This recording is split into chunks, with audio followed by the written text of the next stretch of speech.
بسم اللہ الرحمن الرحیم۔ السلام علیکم۔ کیسے ہیں ناظرین آپ سب؟ امید ہے خیر و عافیت سے ہوں گے۔ آج انشاءاللہ ہم سورۃ المائدہ آیت نمبر 17 سے پڑھیں گے۔ جیسا کہ پچھلے سبقوں میں ہم پڑھ چکے ہیں کہ اہل کتاب سے جو ہے وہ گفتگو ہو رہی ہے۔ پچھلے سبق میں نصارہ سے بات تھی، ان کے متعلق اللہ رب العالمین نے بتلایا، اور اب یہاں پر بھی انہی کے متعلق بات ہے۔ اعوذ باللہ من الشیطان الرجیم۔ لقد کفر الذین، البتہ تحقیق کفر کیا ان لوگوں نے، قالوا کہ جنہوں نے کہا، ان اللہ بے شک اللہ تعالیٰ، ہوا وہ المسیح مسیح ہے، مسیح بن مریم حضرت عیسیٰ علیہ السلام کا لقب ہے مسیح۔ تو عیسائیوں نے عیسیٰ علیہ السلام کو اللہ کا بیٹا بنا لیا۔ تو اللہ تعالیٰ فرماتے ہیں البتہ تحقیق پکی بات ہے، وہ لوگ کافر ہو گئے ہیں، اسلام سے خارج۔ جن لوگوں نے کیا کہا کہ عیسیٰ علیہ السلام اللہ کے بیٹے ہیں، عیسیٰ ابن اللہ، عیسیٰ کو جنہوں نے اللہ کا بیٹا کہا تو وہ لوگ کافر ہیں۔ قل، اے میرے نبی آپ ان سے کہیں، فمن، پس کون ہے، یملک، جو اختیار رکھتا ہو، مالک ہو، من اللہ، اللہ کے آگے، شیئن کچھ بھی۔ اللہ کے، وہ کیوں کہتے تھے کہ عیسیٰ علیہ السلام اللہ کے بیٹے ہیں؟ کیونکہ بیٹا جو ہے وہ جس کا بیٹا ہو وہ باپ کے ساتھ اختیار رکھتا ہے، وہ باپ سے جو باپ بات نہ مانتا ہو وہ منوا لیتا ہے۔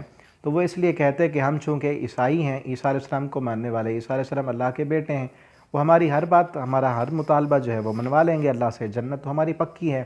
لن يدخل الجنت الا من كان هودا او نصارى، جنت میں تو وہی جائے گا جو یہودی اور عیسائی ہو۔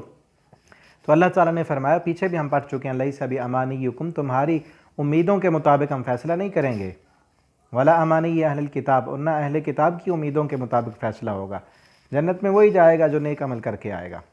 تو اللہ تعالیٰ یہاں فرماتے ہیں کہ کون ہے جس کا بس چلے، جس کا اختیار ہو اللہ کے آگے، ان ارادہ، کہ اگر اللہ ارادہ کر لے، ان یہلکا، کہ وہ ہلاک کرنا چاہتا ہے، المسیح، مسیح بن مریم کو، و امہ، اور اس کی ماں کو بھی، ومن فی الارض جمیعا، اور جو کچھ زمین میں ہے سارے کا سارا، اللہ تعالیٰ اگر اس سب کو ہلاک کرنے کا ارادہ کر لے اللہ تعالیٰ، تو کون ہے جو اللہ کے آگے بس چلا سکے، اللہ کو روک سکے، یا اللہ کے اس حکم کو جو ہے وہ کینسل کر سکے؟ کسی کا بس نہیں چلتا، سب جو ہے وہ اللہ کے بندے ہیں۔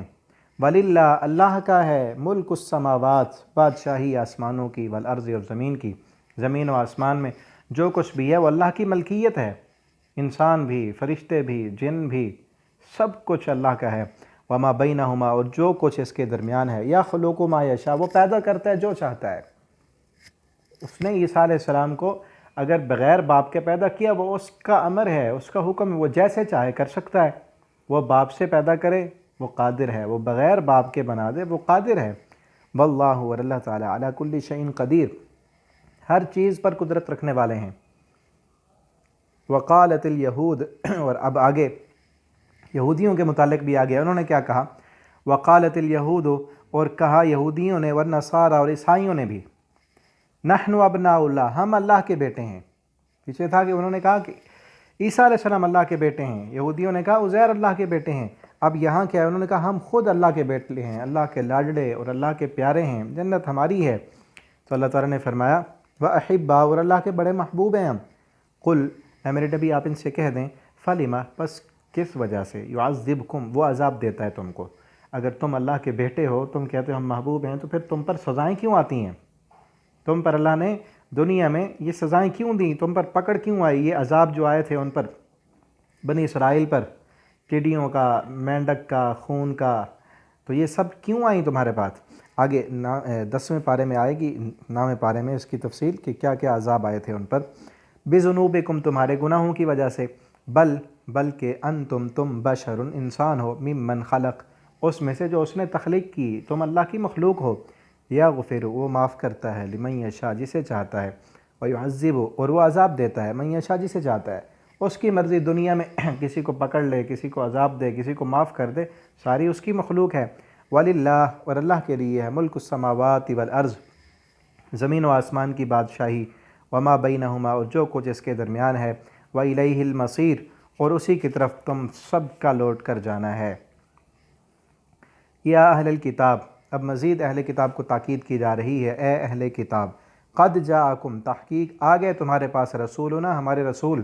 پچھلے سبق میں ہم نے پڑھا تھا اللہ تعالیٰ نے کہا کہ ہمارے رسول آئے مما کنتم تخفون من الکتاب، جو کتاب کی باتیں تم چھپاتے تھے وہ ظاہر کرتے ہیں، تمہیں بتاتے ہیں کہ کہاں کہاں تم خیانت کرتے ہو۔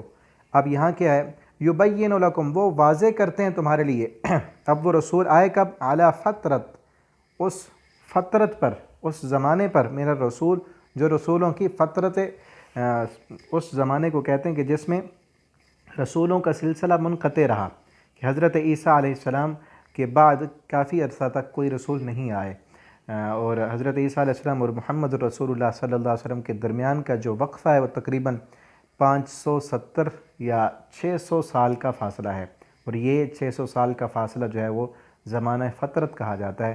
اب اللہ فرماتے ہیں اس فترت کے دور کے بعد تمہارے پاس اب رسول آ گئے ہیں، کیوں؟